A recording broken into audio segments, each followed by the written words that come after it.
de 2018, ganhou destaque no Brasil um cidadão e uma cidadã do campo que reivindicava liberdades e um estado mínimo para a economia.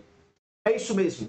Agentes econômicos do agronegócio brasileiro pediam uma agenda neoliberal e um estado menos intervencionista, já que os escândalos da Lava Jato naquele momento assustavam os espíritos conservadores do agro nacional. O problema é que esses agentes do agro, ainda hoje, pedem uma agenda econômica que é brutalmente contraditória àquilo que eles recebem do Estado brasileiro.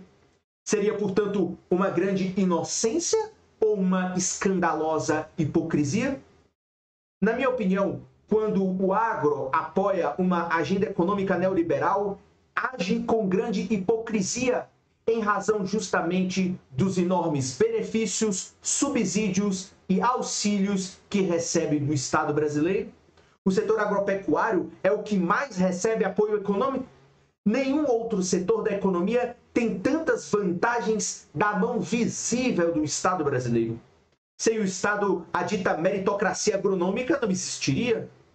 Como pode, então, o setor defender uma orientação econômica contraditória aos seus interesses? Pura hipocrisia. Talvez não querem que os outros setores, como o caso do industrial, gozem de tantos recursos públicos como o setor primário. Estão simplesmente defendendo suas posições intervencionistas de maneira privada, mas publicamente vendem à sociedade brasileira um ar de sucesso, de modernidade e de liberalismo econômico que nunca tiveram desde que Portugal chegou por aqui. Vejamos de maneira concreta o quanto o agro brasileiro tem a mão visível do Estado. No que diz respeito ao imposto patrimonial, a cobrança do chamado Imposto Territorial Rural, o ITR, é ridícula quando comparamos com o Imposto Predial e Territorial Urbano, o IPTU. Se você tiver um patrimônio de R$1 milhão em propriedade rural versus o mesmo patrimônio de R$1 milhão em propriedade urbana, a contribuição do IPTU urbano será infinitamente superior ao do ITR rural. Em geral, o IPTU corresponde, na média, a 5% do valor patrimonial. Já o ITR pode ser de 0,03% a 1%, a depender do valor e do tamanho do imóvel rural. Portanto, a atividade rural desfruta de um imposto patrimonial bem inferior ao que as indústrias e os serviços pagam no espaço urbano. Ou seja, o Estado beneficia o empresário rural muito mais do que o empresário urbano.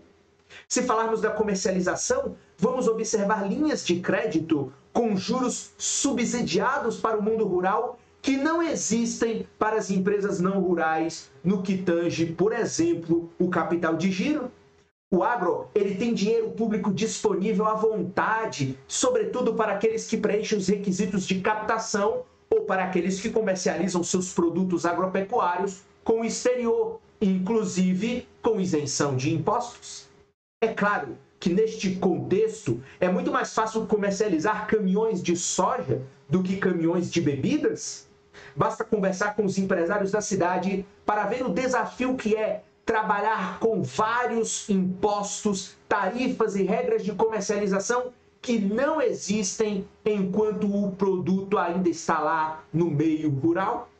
Não estamos dizendo que a atividade rural ela é fácil ou ela é livre de prejuízos, mas quando comparamos com as atividades urbanas, notamos uma brutal assimetria no tratamento do Estado para com elas. Se aplicarmos a questão para o financiamento, tanto do agronegócio como da agricultura familiar, veremos que o Estado tem uma estrutura gigantesca de crédito rural, com juros subsidiados e regras suaves de financiamento para todas as etapas produtivas das cadeias agropecuárias. Ou seja, existe uma política pública de crédito rural que não existe em nenhum outro setor da economia. Atualmente, falar, por exemplo, em política industrial soa como um crime teórico e um crime político.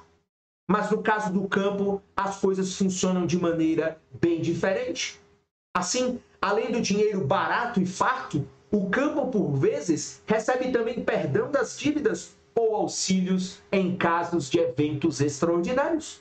Por exemplo, as geadas que atingiram os cafezais agora em 2021 fizeram os cafeicultores brasileiros e neoliberais pedirem um socorro à mão visível do Estado. Parece que nem eles acreditam na mão invisível do mercado. Por fim, cabe destacar também os inúmeros benefícios, descontos e incentivos públicos que o mundo agro tem quando realiza investimentos. Ou seja, quando compra maquinários, quando compra veículos pesados e por aí vai. Descontos e vantagens que uma indústria de biscoitos na cidade não tem. Descontos e vantagens que um shopping center na cidade grande também não tem.